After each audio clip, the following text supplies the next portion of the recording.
Hello student, this is Aarti. Welcome to our YouTube channel.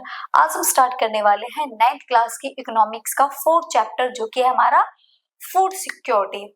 इस topic में हम काफी जो टॉपिक्स हैं उनको कवर कर चुके हैं। आज हम एक न्यू टॉपिक करने वाले हैं। लास्ट वाले जो टॉपिक में हमने कवर किया था कि जो इंडिया है, इंडिया के अंदर जो फूड सिक्योरिटी है वो काफी हद तक पहले से बेटर हो चुकी है। जो भी प्रॉब्लम्स फूड सिक्योरिटी को लेकर इंडिया के अंदर थी वो सारी की सारी रिड्यूस हो चुकी हैं। तो हमें ऐसी कौन कौन सी पॉलिसीज थी जिसपे इंडिया ने काम किया है और ये जो प्रॉब्लम फेस करनी पड़ रही थी लास्ट 30 ईयर में, उन सभी को रिड्यूस कर चुके हैं।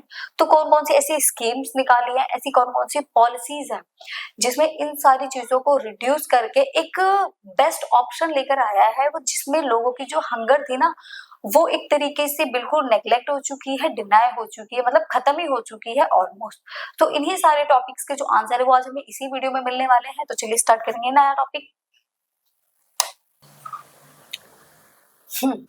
तो जो हमने उस फीचर्स के बारे में पढ़ रहे थे, उन पॉलिसीज के बारे में पढ़ रहे थे जो इंडिया में लागू हुई है, जिसकी वजह से जो हमें फूड इनसिक्योरिटी को लेकर प्रॉब्लम फेस करनी पड़ रही थी वो नहीं है। तो ऐसी कौन कौन सी स्कीम पे इंडिया ने काम किया है? तो ऐसे हमारे पास दो पॉलिसीज है जिसको लेकर इंडिया ने काम किया है। देखिए, फर्स्ट है हमारी what is buffer stock. Buffer stock है। सेकेंड है हमारा पीडीएस सिस्टम। मैंने पहले वाले जो लेक्चर्स है उसमें भी बफर स्टॉक और पीडीएस सिस्टम के बारे में बताया। तो यहाँ पर हम डीपली इन चीजों को कवर करने वाले हैं। तो बफर स्टॉक क्या होता है? It is a stock of food grains procured by the government through the Food Corporation of India FCI। Buffer stock का मतलब है फूड को स्टॉक में रखना। फूड को स्टॉक में रखना किस टाइम के लिए? ऐसे टाइम के लिए जब हमें कभी कोई प्रॉब्लम लगे, उस टाइम के लिए। अब होता है ना कि जैसे हम अपना कुछ पैसा एफडी में भी जमा करवा लेते हैं कि कभी ऐसी प्रॉब्लम आ गई जब हमें उस पैसे की जरूरत होती है और हम निकाल लेते हैं। उसी तरीके से बफर स्टॉक में फूड को क्या करा जाता है? फूड को स्टॉक में रख लिया जाता है। कभी कोई इमरजेंसी वाली अगर प्रॉब्लम आती है तो उस टाइम पर हम फूड को वहां से लेकर और उसका यूज करते हैं। एक तरीके से एफडी है जिसमें फिक्स कर देते हो, फिक्स फूड को रख दिया, जब प्रॉब्लम आएगी तब इस फूड का हम यूज करेंगे। और गवर्नमेंट ने देखिए जैसे सारे काम सबको बांटे, जैसे एजुकेशन का एजुकेशन मिनिस्टर को बांट दिया, मेडिकल का मेडिकल मिनिस्टर को बांट दिया, ऐसे ही ये जो फूड सिक्योरिटी का काम दिया गया है वो दिया गया है फूड कॉर्पोरेशन ऑफ इंडिया को। फूड कॉर्पोरेशन ऑफ इंडिया को दिया गया और इसको एफसीआई बोला जाता है। ये वाले जो क्वेश्चन है वो आपके ऑब्जेक्टिव क्वेश्चन 1 मार्क्स में पूछे जा सकते हैं। इस टाइप के question, full form of FCI, ठीक है, फूड कॉर्पोरेशन ऑफ इंडिया को ये काम दिया गया है कि वो बफर स्टॉक का, फूड स्टॉक का जो काम है वो कौन देख रेख करेगा, कौन सी ऑर्गेनाइजेशन देखेगी? एफसीआई का वर्क है ये कि वो ये चेक करेगा कि फूड स्टॉक में है या फिर नहीं है। एफसीआई, अब एफसीआई जो होता है ना, एफसीआई का काम क्या होता है ये तो आपको देखो क्लियर हो गया होगा कि वो फूड स्टॉक में रखता है, उसका काम है इन सारी चीजों को देख रेख करना। अब वो फूड को स्टॉक में लेकर कहां से आएगा? वो जो ग्रेन्स हैं वो ग्रेन्स को कहां से लेकर आएगा? FCI purchases wheat and rice from the farmer. तो जो एफसीआई है वो फार्मर के पास जाएगा और फार्मर से वो व्हीट और राइस जो भी ग्रेन्स है वो उनसे ग्रेन्स को परचेज करेगा। और उन ग्रेन्स को परचेज किससे करेगा? फार्मर से। Where surplus production is there and they pay a pre announced price. वो फार्मर के पास जाएगा, एफसीआई फार्मर के पास जाएंगे और उनसे जो ग्रेन है उस ग्रेन को वो बाय करेंगे और उस ग्रेन का जो प्राइस उन्होंने बताया था उनको, वो प्राइस उनको दे देंगे और उनसे वो ग्रेन्स लेकर स्टॉक में रख देंगे। और वो जो प्री अनाउंस्ड प्राइस है, जो अनाउंस उन्होंने बताया था उसको, जो प्राइस उन्होंने बताया था उसको बोलते हैं मिनिमम सपोर्ट प्राइस। क्या बोलते हैं? Minimum support price. This pre announced price is known as minimum support price. Means ये बोला जाता है किसानों को पहले से ही एफसीआई ये बोल देती है कि आप लोग क्रॉप ग्रो करो और हम 2000 टन पे आपसे व्हीट बाय कर लेंगे, राइस, पल्सेस, इन सब हम आपसे परचेज कर लेंगे। तो उनको पहले से ही एक तय प्राइस बता दिया जाता है कि आप क्रॉप को ग्रो करो और हम आपसे इतने प्राइस में इस क्रॉप को बाय कर लेंगे। जो भी आपकी क्रॉप है उसको वो पहले ही एक प्राइस जो होता है ना, मिनिमम सपोर्ट प्राइस, वो तय करके बता देते हैं कि हम इतने प्राइस में आपसे इसको खरीद लेंगे। अगर उनको लगता है कि गवर्नमेंट उनको कम प्राइस दे रही है तो किसी और को सेल कर सकते हैं, बट गवर्नमेंट उनको कम देती ही नहीं, इतना देती है कि उनको कम ना लगे, जितना उनको चाहिए उसके अकॉर्डिंग वो उनको पैसे दे देती है जो प्राइस उसका है, तो वो हमेशा गवर्नमेंट को ही सेल करती है। तो अभी तक तो ऐसी कोई प्रॉब्लम आई नहीं कि कोई अदर पर्सन आया है वो उनको ज्यादा दामों में बेच रहा है। अगर वो ज्यादा में खरीदेगा, उनको ज्यादा उसका प्राइस देगा, तो उसको खुद को भी तो लॉस हो जाएगा ना। तो इसीलिए एक मिनिमम सपोर्ट प्राइस जो है वो पहले से ही फार्मर्स को बता दिया जाता है कि हम इतने प्राइस में आपके क्रॉप को बाय कर लेंगे, और बाद में वो क्रॉप हार्वेस्ट होने के बाद ये उसको परचेज कर लेते हैं। एमएसपी, एमएसपी का मीन्स है मिनिमम सपोर्ट प्राइस। क्या मतलब है एमएसपी का?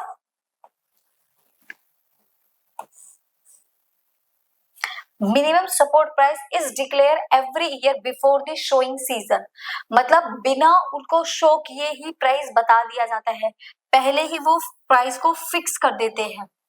To provide incentives to farmers for raising the production of these crops, क्योंकि उनको कुछ इंसेंटिव भी तो देना होता है क्रॉप को ग्रो करने के लिए। सारा पैसा बाद में, थोड़ा पैसा वो पहले भी दे देते हैं एज अ इंसेंटिव्स, ताकि उनको हेल्प हो सके उस क्रॉप को ग्रो करने के लिए, क्योंकि बिना पैसे के वो क्रॉप को ग्रो कैसे करेंगे। तो इसलिए पहले से ही उनको थोड़ा इंसेंटिव दे दिया जाता है क्रॉप को ग्रो करने के लिए। This is done to distribute food grains in the deficient areas and among the poorest strata of the society at a price lower than the market price, also known as issue price। देखिए क्या होता है, this is done to distribute food grains। कई बार क्या होता है, जब food grain को डिस्ट्रीब्यूट किया जाता है तो थोड़े से इश्यूज भी आ जाते हैं। कई बार उनका प्राइस अब लोअर प्राइस बन जाता है, तो मार्केट में क्या हो जाते हैं, इश्यूज क्रिएट हो जाते हैं, इसलिए इसको इश्यूज प्राइस भी बोला जाता है। देखो उन्होंने क्या करा, बिफोर शोइंग, क्रॉप के बिना शो हुए उन्होंने उनको एक प्राइस बता दिया। अब मान लो सिचुएशन ऐसी आ गई कि मार्केट में उसका प्राइस बहुत ज्यादा हाई हो गया और जो गवर्नमेंट ने बताया है वो लो प्राइस हो गया।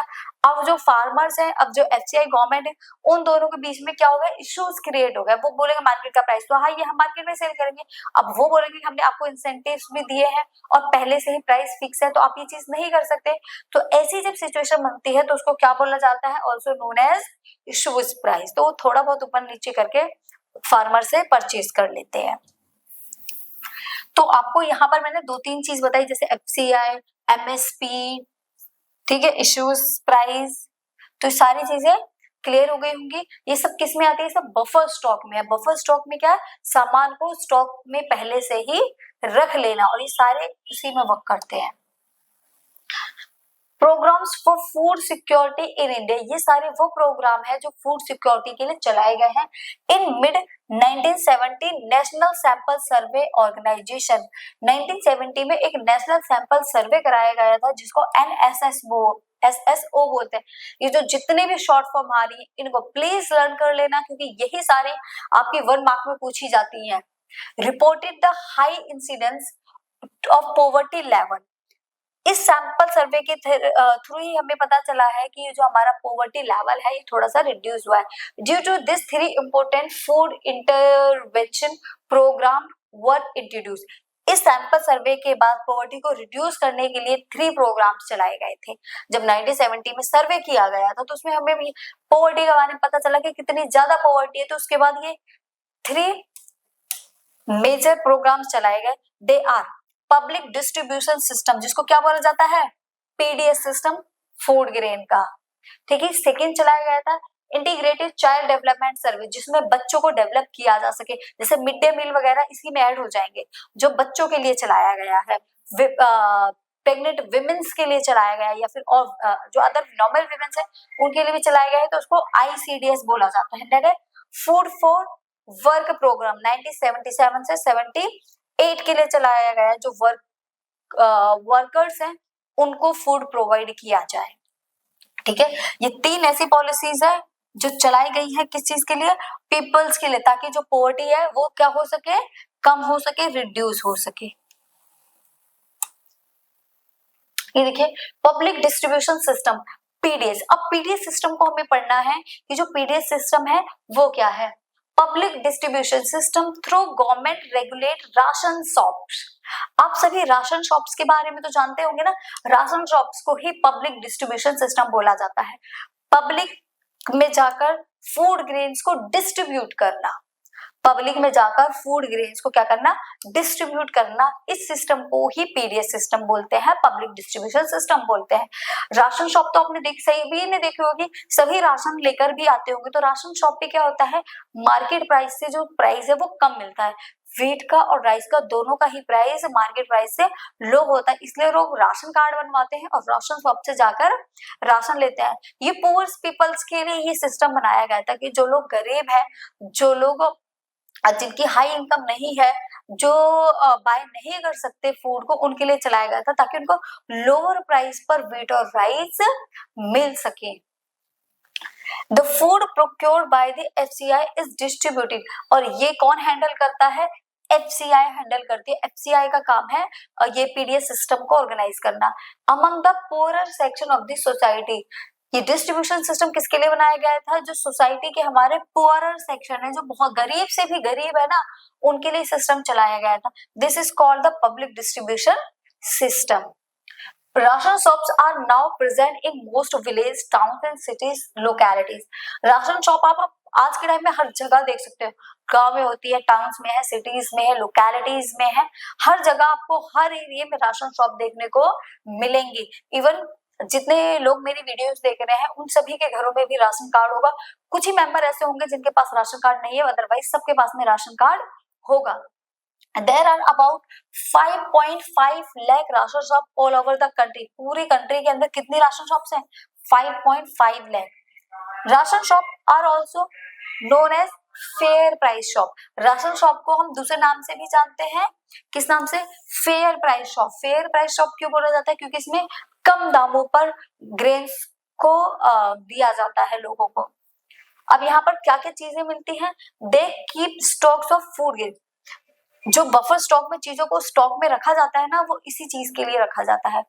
वो पहले क्या करते हैं, चीजों को स्टॉक में रख लेते हैं बफर स्टॉक में, और बफर स्टॉक में रखने के बाद वो उन्हीं चीजों को पब्लिक डिस्ट्रीब्यूशन के थ्रू लोगों में डिस्ट्रीब्यूट करा देते हैं।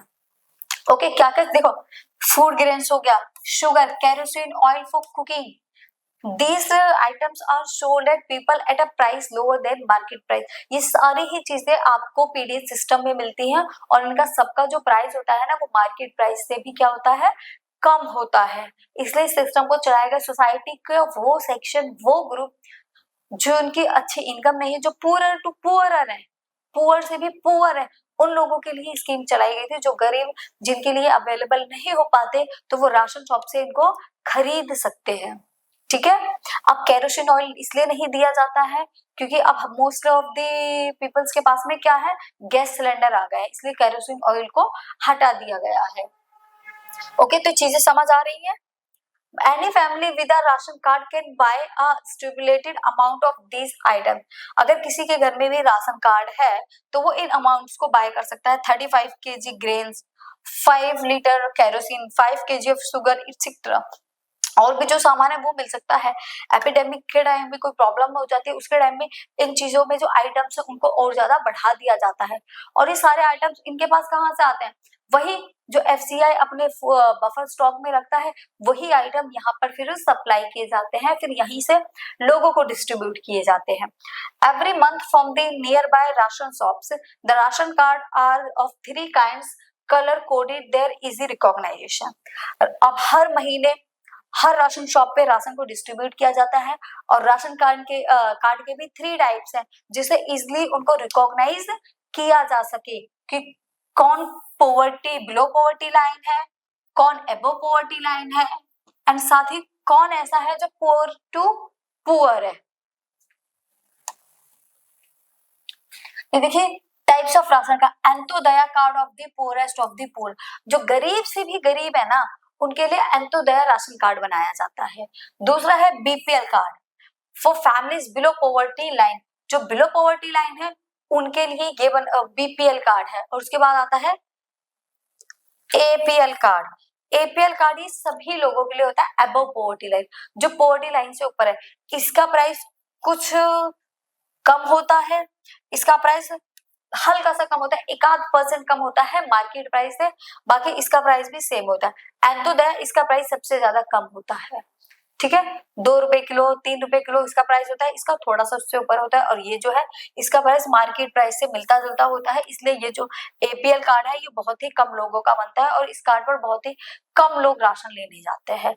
इनको कलर से भी रिकॉग्नाइज किया जाता है, red colour, pink colour, yellow colour. Yellow card जो होता है लोगों का, सबसे ज्यादा राशन उसी कार्ड से लिया जाता है। ठीक है, पब्लिक डिस्ट्रीब्यूशन सिस्टम, इसके बारे में और चीजें हम देखते हैं। In a public distribution system, food procured by FCI is distributed among the poor through government regulated shop. 3 kinds of ration cards are distributed among the people to avail food grain, sugar, kerosene oil, cooking at a lower price from these fair price shops.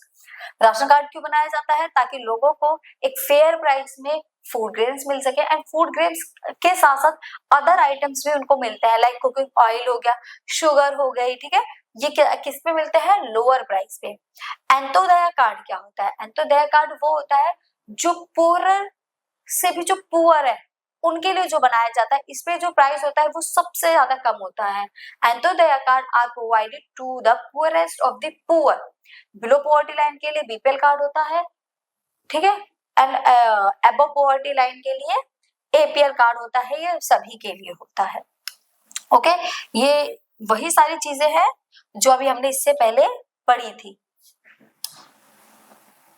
ये देखिए, current status of the public distribution system. अब current status क्या है? इन 1992 में जब इसको बनाया गया था तो ये सभी के लिए नहीं बनाया गया था राशन कार्ड, ये पर्टिकुलर सोसाइटी के कुछ लोगों के लिए बनाया गया था, जो पुअर है उनके लिए बनाया गया था। फिर धीरे धीरे इसको बढ़ा दिया गया है। देखिए, 1992 में एक रैम्पेड पब्लिक डिस्ट्रीब्यूशन सिस्टम बनाया गया था जिसको आरपीडीसी बोला गया। ये जो इंट्रोड्यूस हुआ था, इसमें 1700 ब्लॉक्स थे इन द कंट्री।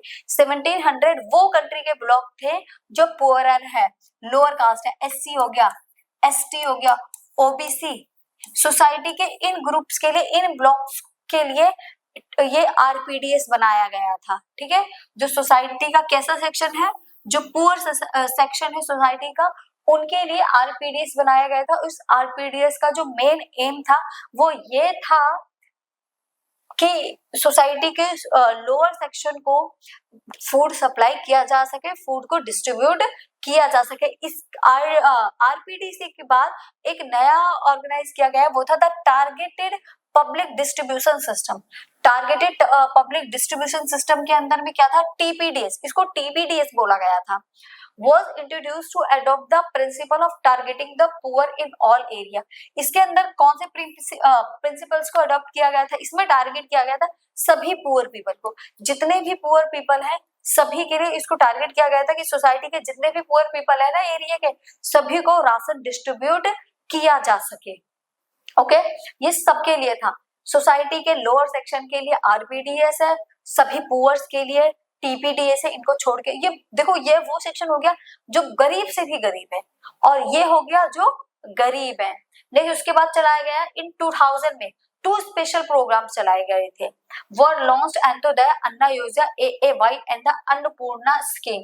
2 स्कीम और चलाई गई थी 2000 के अंदर। अब इन दोनों के बाद भी जो फुलफिल नहीं हो पाई थी चीजें, जो लोगों को नहीं मिल पाया था, मान लो सोसाइटी के बहुत ही ज्यादा गरीब लोग हैं, लाइक जो ट्राइबल्स वगैरह हैं, जंगलों में ही रहते, उन तक ये चीजें नहीं पहुंच पा रही थी। सोसाइटी के कुछ सेक्शन ऐसे भी होंगे ना जहां तक ये पीडीएस सिस्टम पहुंच ही नहीं पा रहा, लोगों को पता ही नहीं है। उसके लिए ये 2 योजनाएं चलाई गई थी, एक अंत्योदय अन्ना योजना थी और दूसरी थी अन्नपूर्णा स्कीम। ये दोनों स्कीम सोसाइटी के उन लोगों के लिए थी जो पुअर से भी पुअर है, मतलब बहुत ही ज्यादा गरीब है, और साथ ही साथ जो ट्राइबल्स वगैरह है ना, जिनकी पहुंच तक नहीं है ये पीडीएस सिस्टम, उनके लिए ये 2 स्कीम बनाई थी। इन दोनों स्कीम का काम ही ये था, सोसाइटी के किसी और पर्सन को ना देकर सिर्फ उन लोगों को प्रोवाइड कराना जिन लोगों तक ये पीडीएस सिस्टम नहीं पहुंच पाता है। ओके, नेक्स्ट है they focus on the special target groups of the poorest of the poor and indigent senior citizen. और इस दोनों स्कीम में किन को टारगेट किया गया था? देखो, उनको टारगेट किया था, स्पेशल टारगेट प्रोग्राम ग्रुप थे ये। इसमें forest of the poor and indigenous senior citizen. मैंने बताया ना, जहां जिन लोगों की पहुंच तक पीडीएस सिस्टम है, घर के बड़े बुजुर्ग नहीं पहुंच पा रहे हैं, उनके लिए ये स्कीम चलाई गई थी ताकि उनको घर घर जाकर इस स्कीम के बारे में बताया जा सके। ओके, तो ये स्कीम थी जो ये करंट सिचुएशन है, अभी की भी ये सिचुएशन, ये सारी स्कीम्स अभी भी चल रही हैं। नेक्स्ट है AAY, Antyodaya Anna Yojana. 1 crore of the poorest among the BPL families are covered under this scheme. इस स्कीम के थ्रू, AAY अंत्योदय अन्ना योजना के थ्रू 1 करोड़ जो पुअरेस्ट अमंग BPL फैमिलीज थी ना, उन स्कीम को कवर किया गया है इस स्कीम के through. 25 kg of food grains were made available to each eligible family at a subsidized rate of 2 per kg wheat and 3 per kg of rice। इसके अंदर 2 किलो पर केजी वीट दिया जाता है, 3 पर केजी क्या दिया जाता है, राइस दिया जाता है सब्सिडी के थ्रू, मतलब इतने परसेंट उनको छूट दी जाती है। It has been further expanded 2 crore families covered under this scheme. और आगे आते आते इसमें 2 करोड़ फैमिलीज ऐसी थी जो इस स्कीम के अंडर में कवर की गई है। Subsidies is a payment which the government makes to a producers to supplement the market price of a commodity। Subsidy is a payment, government क्या उनको सब्सिडी देती थी, छूट देती थी, मार्केट प्राइस से कम में उनको ये चीजें प्रोवाइड कराती थी। प्रोड्यूसर से भी वो खरीदती थी थोड़े से कम प्राइस में, और उसी कम प्राइस में वो किसको सेल कर देती थी, लोगों को। इन जुलाई 2002 में, जुलाई 2002 में the stock of wheat and rice with FCI was 63 million ton। This was much more than the minimum buffer norms of 4.3 million tons। देखिए इसमें क्या है, FCI was 63 million tons था स्टॉक जो था, और वो और ज्यादा much more than minimum buffer norms of 24.3 million, ये और ज्यादा बढ़ जाता, बट बढ़ा भी था, बट क्या हुआ, कुछ प्रॉब्लम्स की वजह से चीजें डाउन होती चली गई। The shortage of massive food grains is very undesirable and responsible for high carrying cost, freezing the minimum support price MSP for few years needs to be considered.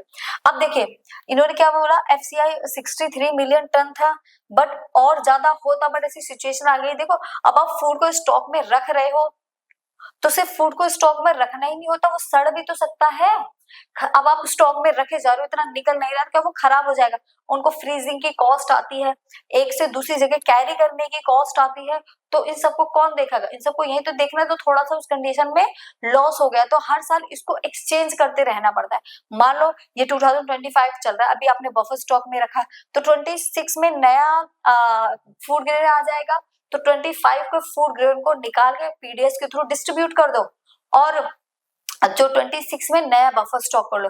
अगर आप उसको कलेक्ट ही करते रहोगे, स्टोर ही करके रखोगे, तो उसको सड़ने की प्रॉब्लम आ जाएगी। सबसे ज्यादा प्रॉब्लम आपको मॉनसूनी टाइम पीरियड में देखने को मिलती है, जहां भी राशन रखा रहता है, आप निकल के जाओ तो वहां ऐसी स्मेल आएगी जैसे राशन सड़ रहा हो। तो उनको फ्रीजिंग के लिए कॉस्ट भी बहुत ज्यादा लगती है स्टॉक में रखने की। तो इस तरीके से ऐसा ही नहीं है कि इसका सारा प्रॉफिट है, कई बार लॉस भी हो जाता है जब चीजें खराब होनी शुरू हो जाती हैं तब। तो 2002 के जुलाई में ये हुआ, जो व्हीट और राइस रखा गया था वो काफी हद तक थोड़ा सा खराब होना शुरू हो गया था। किस वजह से, ये इस वजह से, और इसकी वजह से क्या हुआ था, शॉर्टेज आ गई थी। 24.3 मिलियन टन ही बचा था, किसमें से, 63 मिलियन टन में से, क्योंकि बाकी जो का जो राशन था वो क्या हो गया था, खराब हो गया था इन सारी चीजों की वजह से। और हाँ देखिए एक चीज और, ये minimum support price, government minimum support price क्यों रखती है, वो इसलिए मिनिमम सपोर्ट प्राइस रखती है क्योंकि उसको और भी तो पैसा उसमें एक्सपेंस करना है। किस किस में, देखो कैरी करने के लिए, फ्रीज करने के लिए, इसमें भी क्या, इसमें भी तो कॉस्ट लगेगी, और वो कॉस्ट कहाँ है, गवर्नमेंट को ही तो पे करनी है। इसीलिए गवर्नमेंट को उसका एक मिनिमम सपोर्ट प्राइस तय करना पड़ता है।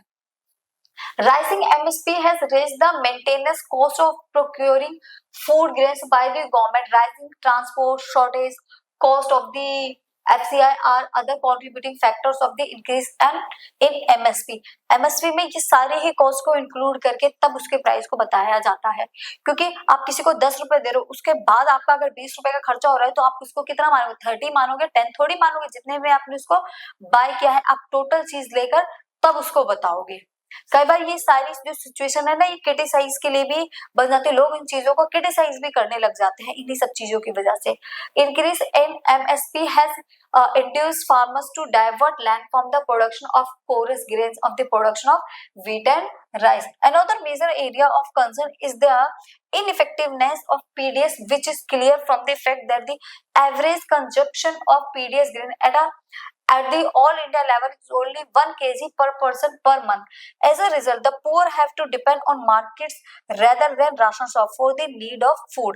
अब क्या हुआ, अगर ये इसको ऐसे करते तो उसका एवरेज कंजप्शन निकाले, हर पर्सन के 1 kg दे मंथ का। अब क्या एक इंसान से 1 kg वीट ही खाएगा क्या पूरी मंथ में? तो राशन शॉप से ज्यादा किसके ऊपर डिपेंड हो जाएंगे? मार्केट शॉप्स के ऊपर वो डिपेंड हो जाएंगे, क्योंकि एक महीने के अंदर एक पर्सन को कम से कम 10 kg के अराउंड क्या चाहिए? वीट चाहिए। थोड़ा सा कम चल जाएगा, बट ऑलमोस्ट जो एवरेज है वो इतना तो चाहिए ही चाहिए। जो एक एवरेज पर्सन है, अगर आप इतना कम दोगे तो वो किस पे डिपेंड होगा? वो मार्केट प्राइस पर क्या हो जाएगा? डिपेंड हो जाएगा, rather than ration shop for the need of food, क्योंकि उसकी जो फूड है वो कंप्लीट नहीं हो पा रही है, फुलफिल नहीं हो पा रही है। ऐसी चीजें क्यों होती है? देखो इसमें क्या होता है, कुछ माल प्रैक्टिसेस का भी यूज किया जाता है। अब क्या है, गवर्नमेंट ने स्कीम चला दी, एफसीआई ने स्कीम चला दी, ये सारी प्रॉब्लम्स क्यों और ज्यादा क्यों आते हैं? क्योंकि राशन शॉप क्या करते हैं, आगे से शॉप बंद कर दी, राशन अभी नहीं आया, और पीछे से उन सारे शॉप्स को कहाँ पहुंचा देंगे? उन सभी चीजों को मार्केट में सप्लाई करा देंगे, बोल देंगे राशन खत्म हो गया है, बट जो बचा हुआ राशन है वो शॉप वालों को दे देंगे, जो मार्केट शॉप्स है उनको दे देंगे। अब वो क्या उसी चीज को एक मार्केट प्राइस में उन्हीं लोगों को सेल करेंगे। सामान तो वही राशन शॉप वाला ही है, बट वो मार्केट में मिल रहा है और उसका प्राइस उन्होंने क्या कर दिया? हाई कर दिया। तो कुछ लोग अपनी पॉकेट्स भरने के लिए ना माल प्रैक्टिसेस का यूज करते हैं। तो इस वजह से जो एफसीआई है, जो ये पीडीएस सिस्टम है, कई बार इनको क्रिटिसाइज भी किया जाता है। लोग लाइनों में लगे हैं, राशन शॉप वाले ने राशन ही की शॉप ओपन नहीं करी, लोग खड़े खड़े घर चले गए, एक दिन डिस्ट्रीब्यूट किया, दूसरे दिन से बंद कर दिया कि अब राशन खत्म हो गया। जब प्रॉपर लोगों के लिए राशन आता है तो वो बंद कैसे हो गया? ये सारी प्रॉब्लम फेस करनी पड़ रही थी लोगों को, इसीलिए अब बायोमेट्रिक चीजें आ गई है, पता लग जाता है किसको राशन मिला है और किसको राशन नहीं मिला, क्योंकि अब आधार कार्ड आपका उसको देखकर राशन दिया जाता है, तो आपका जो थंब है उसमें बायोमेट्रिकली पता चलता है कि आपको राशन मिला है या फिर नहीं मिला। तो इससे जो प्रॉब्लम हो रही थी ना, ये थोड़ी सी क्या हो गई है? रिड्यूस हो गई है, डाउन हो गई है। PDS declare were involved in malpractice such as diverting food grains to the open market for a better margin. वो अपने अच्छे मार्जिन के लिए क्या करते थे? राशन शॉप वाले अपने राशन को किसको सेल कर देते थे? मार्केट में सेल कर देते थे। अब उनको एक अच्छा खासा मार्जिन मिल जाता था, क्योंकि लोग तो उनका इतना देते नहीं थे, थोड़े से पैसों में उनको एक अच्छा खासा राशन मिल जाता, तब उनको क्या था? ज्यादा प्रॉफिट अर्न करना था। तो ज्यादा प्रॉफिट अर्न करने के चक्कर में आगे से शॉप को क्लोज करके वो बैक डोर से सारा राशन कहाँ पहुंचा देते थे? मार्केट को। जो मार्केट में शॉप्स है उनको दे देते, उनको एक अच्छा खासा अमाउंट मिलता था, और मार्केट वाले क्या करते थे? एक हाई अमाउंट में उसी फूड ग्रेड्स को लोगों को सेल करते थे। बट जब से बायोमेट्रिक आधार कार्ड वाला सिस्टम आया है, ये चीजें खत्म होने लगी है, धीरे धीरे कम होने लगी हैं।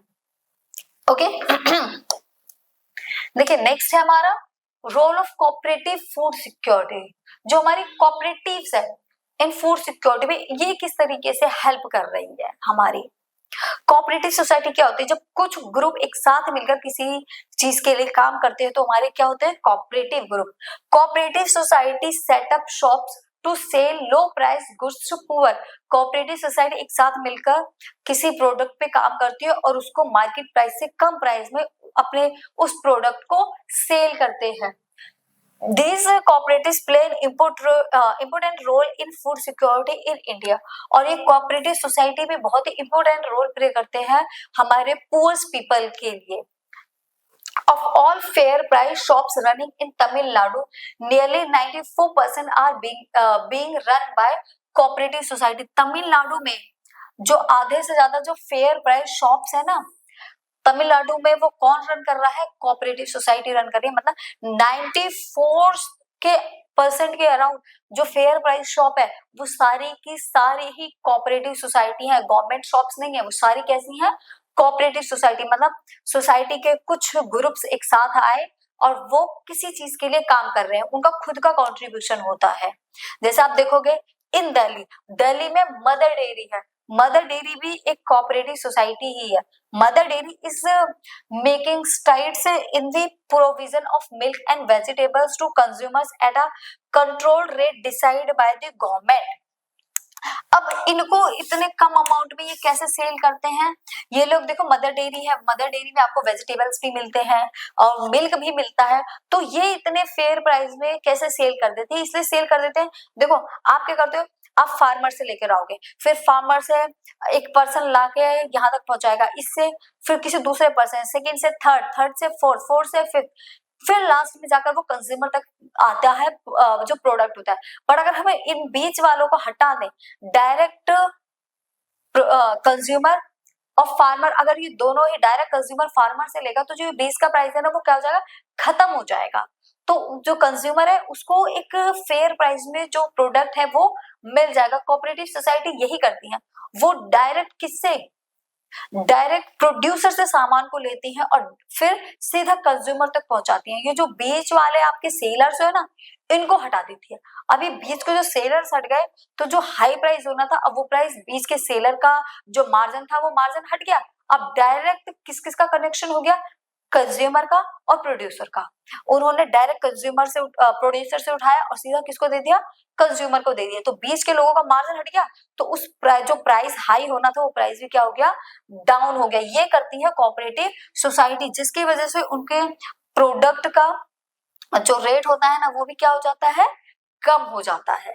Control rate decide by the government, और ये भी ऐसा नहीं है खुद ही कर रहे हैं, ये भी गवर्नमेंट के ही कंट्रोल में होती है कोऑपरेटिव सोसाइटी जितनी भी होती है।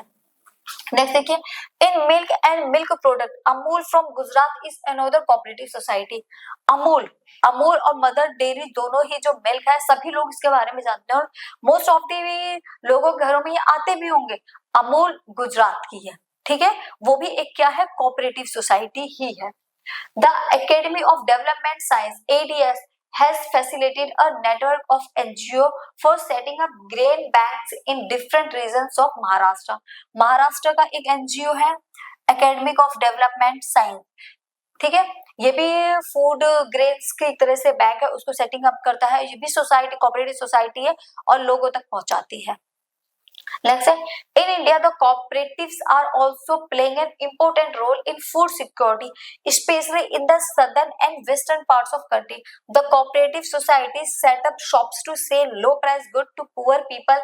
Some of the examples of cooperative societies are Mother Dairy in Delhi, Amul from Gujarat, Academic of Development of Science (ADS) in Maharashtra.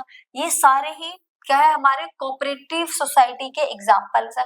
इनका बहुत ही इंपॉर्टेंट रोल है। इन लोगों ने क्या करा है, प्रोड्यूसर को लिया है और कंज्यूमर को लिया। प्रोड्यूसर से डायरेक्ट उठाया, जो ग्रेन्स है, प्रोडक्ट है, डायरेक्ट प्रोड्यूसर से उठाकर डायरेक्ट किसको दिया है, कंज्यूमर को दिया है, जिसकी वजह से जो बीच का सेलर का काम था ना वो हट गया है। अब चीजों को बार बार रीसेल नहीं किया जा रहा, जिसकी वजह से जो मार्जिन बढ़ता था वो क्या हो गया है, डाउन हो गया है। अब मान लो प्रोड्यूसर से उन्होंने 5 रुपए का सामान लिया और कंज्यूमर को उन्होंने 10 रुपए का दे दिया। वही सामान अगर सेलर के थ्रू आता तो वो कितने का मिलता, आपको 50 या फिर 100 के अराउंड में आपको वो लेना पड़ता, बट आपको 5 to सीधा 10 में मिल रहा है, मतलब उसका प्राइस अब भी कम है। तो और जो थोड़ा सा अपना भी कम करते हैं, 5 से वो आपको 6 या 7 का भी दे सकते हैं, तो भी जो मार्केट के अकॉर्डिंग जो प्राइस आपको मिल रहा है वो क्या मिल रहा है, कम मिल रहा है, डाउन मिल रहा है। तो हमारी कोऑपरेटिव सोसाइटी भी कहीं ना कहीं हमारे लिए बहुत ही इंपॉर्टेंट रोल प्ले करती है, जिसकी वजह से ये चीजें हो पाती है कि सोसाइटी के जो पुअर पीपल है वो भी उनको बाय कर सकते हैं। ओके, तो अब इसी के साथ जो हमारा ये चैप्टर था वो भी खत्म होता है। जो ये फूड एंड सिक्योरिटी आपका चैप्टर था ये फिनिश हो चुका है, चैप्टर कंप्लीट। तो अगर इस टॉपिक में से किसी को कोई डाउट होता है, इस टॉपिक में से क्या पूरे चैप्टर में से अगर कोई भी डाउट है, कहीं भी आपको कोई भी चीज समझ नहीं आती है, तो आप उसके लिए कमेंट कर सकते हो, प्रॉपर आपको उसका आंसर दिया जाएगा। ओके, अब नेक्स्ट वीडियो में मिलेंगे किसी न्यू चैप्टर के साथ में। आई होप आपको चीजें बहुत ही अच्छे से क्लियर आई होंगी। तो इस और ये जितना भी डेटा है ना, इस डेटा को स्क्रीनशॉट लो, नोट करो पॉज कर करके as you wish, but study जरूर कर लेना। ओके, बाय बाय, टाटा, फिर मिलेंगे नए चैप्टर के साथ।